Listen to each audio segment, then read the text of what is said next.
This is Hannibal coming at you on Double or Nothing Sunday here from thehannibaltv.com for anyone that gives a damn about Double or Nothing. Apparently, the match with the most interest is Mercedes Monet's first match in years against Willow Nightingale, where she's expected to win the title, the women's AEW title.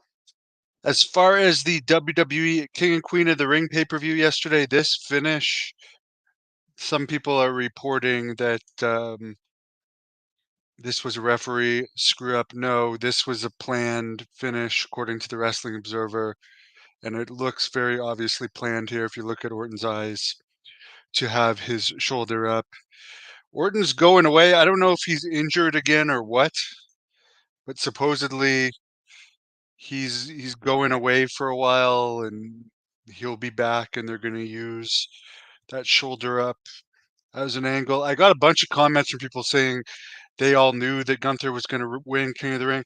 As far as I'm concerned, there's only been a few over. I've never cared about the pay-per-view because the best Kings of the Ring were Harley Race was the best WWE King of the Ring, along with Macho King, King Haku, Hacksaw King Hacksaw Duggan was somewhat over. And then other than that, King Booker. So I would say there's only been about 5 Kings of the Rings that have ever been over in the history of these King of the Ring things. It's just a gimmick. And Gunther, I mean, here's some interesting news. For interest level for the King and Queen of the Ring, it didn't even crack the top 20 Google searches. So there was only 20,000 searches, which is the worst they've ever done for a big pay-per-view or premium live event show. Usually they average at least 200,000 searches for a big show. Their last show in France only did 100,000 searches, which was their previous record low. And other than Sting's retirement, AEW hasn't cracked the top searches in a long time either. So yes, WWE is making more revenue than ever, but the amount of searches that they're getting is pathetic. Nobody cares about these premium live events, and now that they don't actually have to sell pay-per-view buys, they don't put much effort into it. As I said it in my report yesterday, I'll say it again. Last week there was news that Cody was looking for a manager for this title run. So he's not even talking about this match with Logan Paul as if it was a threat. He's already talking about this title run because we all know he's supposed to wrestle The Rock at next year's WrestleMania. WWE doesn't care because they don't have to sell pay-per-views anymore. Will this kind of booking where like, I understand that people like John Paz and the fans wanna watch the match for the quote unquote I keep doing this, sorry, the good match. I don't care about any good match. I want there to be suspicion on who's gonna win or not. And to me, my definition of a good match is different than a lot of people's. I'm not saying that Logan Paul and Cody Rhodes didn't put on a good match that was probably heavily choreographed. The highlights I saw from it were good, but everybody knew Cody Rhodes was going to win. And Logan Paul got his moments in the match and got to plug his prime drink and probably made millions of dollars for doing the match. So he's happy putting Cody Rhodes over. WWE has released another executive, Beth Fisher, the head of a corporate responsibility.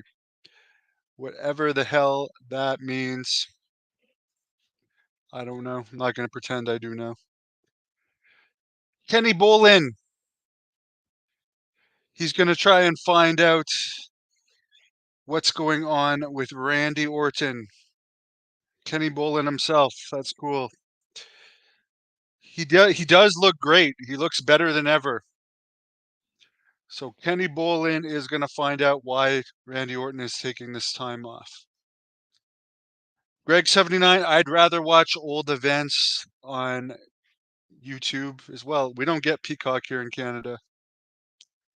Did Stephanie McMahon buy AEW? I wouldn't expect that. I would believe that Vince McMahon might start his own company though, honestly. Giant Gonzalez, you can pay for Nasty Boy Segs to do an interview with me. My next interview is with Katie Lee Burchill, former manager of Paul Burchill, who is a guy that did an interview with John Paz recently on this channel. But Katie Lee Burchill, I'd rather talk to her any day than Jerry Seggs. So I wish everyone a great evening. Thanks for the info, Kenny Bolin. Giant Gonzalez, keep wearing that bodysuit. You should spook people as a ghost. Obviously, you're still alive, or you're with us in spirit form if you're commenting. Giant Gonzalez would be a crazy, scary ghost. I don't think anyone's gonna disagree with me on that. Do you imagine, like, that would be a good YouTube video if somebody had a Giant Gonzalez suit made for me, and I just go walking in a mall or down a busy street wearing that Giant Gonzalez suit. If someone wants to fund that, I would do it and I would record it. I think that would be hilarious. Ciao.